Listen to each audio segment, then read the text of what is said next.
Ме измами добро организирана група која напаѓа земји со евроатлантски аспирации, но тие имаат измамено и други светски лидери, така што сум во добро друштво, изјави премиерот Зоран Заев на денешната пресконференција во владата по објавените разговори со лажниот Петро Порошенко, доскорешен украински председател.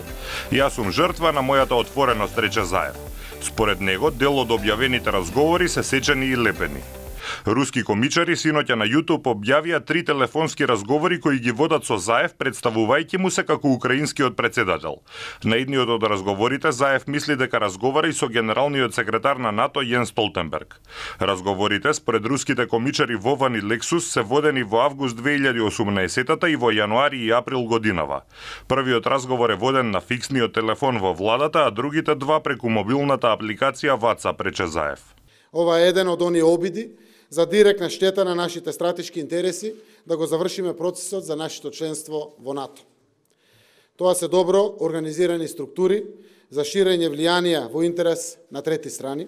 Тој рече дека жали што бил измамен, но дека нема простор за одговорност ниту кај неговиот протокол, ниту кај него, но оти ќе биде неопходно да се преиспитаат и да се применуваат сите протоколи за безбедна комуникација. Заев вели дека во разговорите не кажува ништо што инаку не го зборува.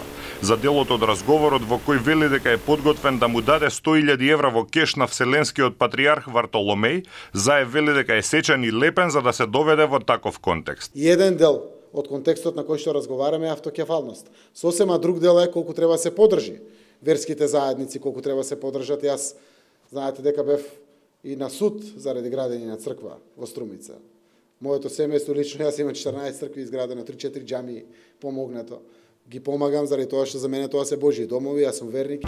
Заев рече дека не очекува разговорите да влијаат на влошувањето на односите со други држави.